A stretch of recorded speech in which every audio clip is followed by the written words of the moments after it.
Hello viewers, my name is Karan Sharma and I am starting now physical education topic yoga and lifestyle for class 12th. As you know that your chapter yoga and lifestyle contains four main content which we know as a disease or something as obesity, diabetes, asthma, and hypertension. While starting these, we have to know about yoga. What is yoga? Yoga combination physical exercise, mental meditation, and breathing techniques to strengthen the muscles and relief. This is the yoga. किसी को भी अगर योगा नहीं पता तो ये सबसे पहले एकदम क्लियर डेफिनेशन है योगा क्या है। ये एक कॉम्बिनेशन है किस एक्सरसाइज का, मेंटल मेडिटेशन का, ब्रीथिंग टेक्निक्स, किस लिए स्ट्रेंथ द मसल्स और अपनी टेंशन को रिलीफ करने के लिए है। इसे अपन योगा कहते हैं। आसन क्या होता है? नेक्स्ट सबसे इम्पोर्टेंट चीज़ आसन। According to Patanjali, asanas mean स्थितिम सुखम आसना, the position which is studied and comfortable. और अगर इसी चीज़ को अपन ब्रह्म उपनिषद के तौर पे देखें तो आसन is to sit in a comfortable position.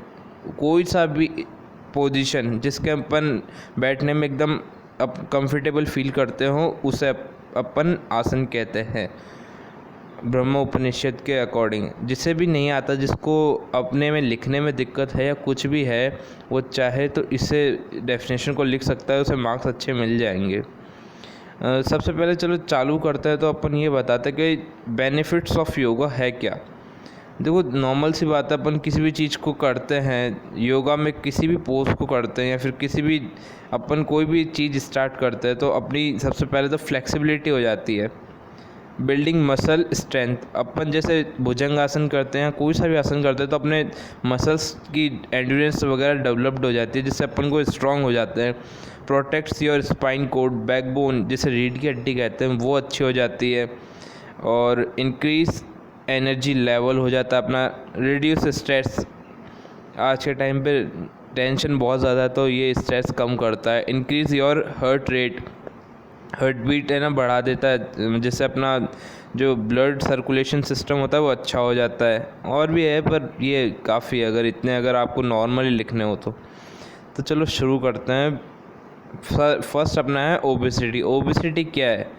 The condition of the body in which the amount of fat increase to extent level. ये हमारी प्रॉपर डेफिनेशन है एकदम ओबेसिटी की, जो नॉर्मली अपन लिख सकते हैं। भाई ओबेसिटी क्या है? जब अपना फैट लेवल एक एक्सटेंट लेवल तक ज़्यादा इंक्रीज हो जाता है, उसे अपन ओबेसिटी कहते हैं। BMI, बॉडी मास इंडेक्स, ये हेल्पफुल होता है कैलकुलेट करने के लिए ओबेसिटी। वह कितना उसका परफेक्ट होना चाहिए, किस शेप में होना चाहिए और कितने वेट का बंदा होना चाहिए जिससे फैट वैट जमा ना हो।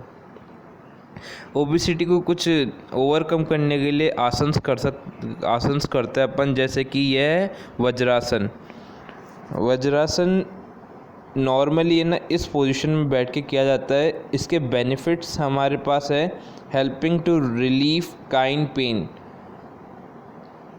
Strengthening thing muscles, helping in relief back pain, reduce obesity. सीधी सी बात है, ओबेसिटी के लिए कर रहा है तो यही है। पर अगर इससे भी अगर आपका नहीं होता है तो स्पाइन कोड, जो अपनी बैकबोन रीढ़ की हड्डी है, वो इससे स्ट्रांग हो जाती है। पहली बात तो ये है। जो अपने काइन पेन्स होते हैं, जो कि जॉइंट्स में अपने दर्द होता है, वो भी कम हो जाता है। अब कॉन्ट्राडिक्शंस वैसे वो वाले होते हैं किन किन बंदों को ये नहीं करना चाहिए।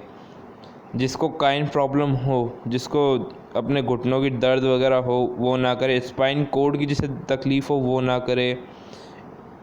और जिसको इंटरनल पार्ट डैमेज हो, जैसे कि कोई हड्डी क्रैक हो रखी हो या हेरेनिया हो, ये वाले बंदे इस वाले आसन को ना करें। नेक्स्ट, इसी चीज़ को ओवरकम करने के लिए पद्म हस्तासन होता है, जो कि इस पोज के अंदर अपन करते हैं नॉर्मली। इसके benefits, make the body flexibility हो जाती है इससे, improve digestion, reduce conception, improve blood circulation. किसी भी चीज़, कोई सा भी आसन हो, वो सबसे ज़्यादा अपन उसमें लिख सकते हैं कि भाई वो ब्लड सर्कुलेशन अपनी इन्हेंस करता है, ब्रीथिंग अपनी अच्छी हो जाती है, इससे फैट कम हो जाता है। और इसके कॉन्ट्राडिक्शंस, वैसे तो बहुत सारे बेनिफिट्स है, पर मैंने मेन बता दिया। और अगर जिसको नहीं पता वो बेनिफिट्स में जाके नॉर्मली लिख सकता है ये वाला। कॉन्ट्राडिक्शंस में individual who have back pain should not avoid this आसन।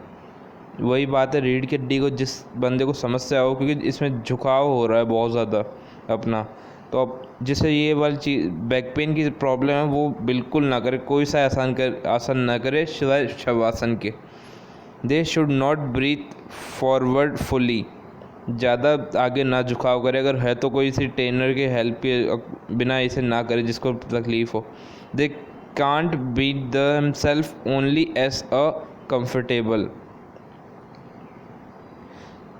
त्रिकोणासन, ये इस टाइप से होता है। वैसे त्रिकोणासन ये बहुत ज़्यादा टिपिकल पड़ता है वैसे तो, पर जो मिनिमम होते हैं उसे नहीं करना चाहिए वैसे ही ज़्यादातर, पर इसे करते हो तो इससे फ़ायदे बहुत सारे होते हैं, जैसे strength the legs, kind arms and chest एकदम मजबूत हो जाते हैं। Increase physical and mental equilibrium, अपने आप को परफेक्ट कंट्रोल करता है एकदम, मतलब कि सब कुछ एकदम कंट्रोल में हो जाता है। Reduce stress, help increasing height, जिसको हाइट की समस्या है वो भी करे। Reduce the access body fat, और भी बहुत सारे हैं।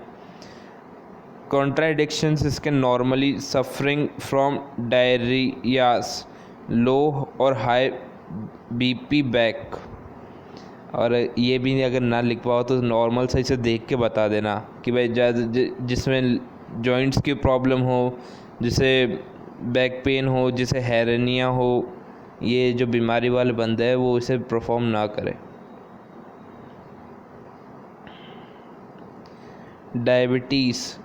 डायबिटीज़ की कोई ख़ास डेफिनेशन नहीं है, पर तो आप लोग चाहो तो जिसे ज़्यादा लिखने में दिक्कत है वो ये लिख सकता है, is a condition that impairs the body's ability to process blood glucose, otherwise known as a blood sugar. इसको अपन ब्लड शुगर भी कहते हैं वैसे, जैसे आपने सुना होगा। इसको कम करने के लिए हम भुजंग आसन करते हैं, जैसे ये कोबरा पोज में करते हैं वैसे तो, इसे कोबरा पोज इसका दूसरा नाम है भुजंग आसन का। इसके बेनिफिट्स है, provides strength and agility, cure the disease of liver, give strength to the hand muscles. Contradiction pregnant women को नहीं करना चाहिए। Operation person not do, hernia वाले ना करे इसे, और भी प्रॉब्लम हो तो।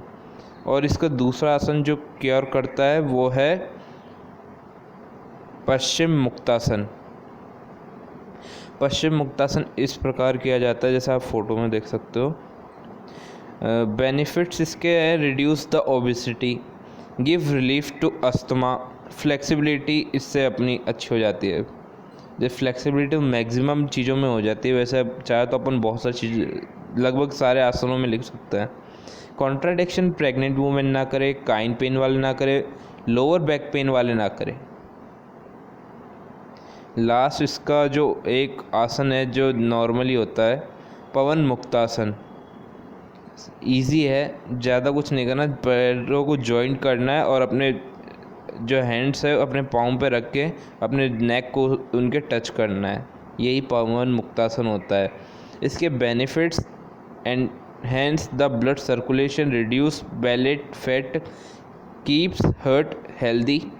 और कॉन्ट्राडिक्शंस है जो कि हेरेनिया ज़्यादा स्पेलिंग याद रख लो, ज़्यादा कुछ नहीं समझ रहा, बस हेरेनिया वाला ना करे, प्रेग्नेंट वुमेन भी ना करे, स्टोमक इंजरी जिसे हो, क्योंकि यहाँ पे पेट ज़्यादा सिकुड़ रहा है इसलिए वो ना करे।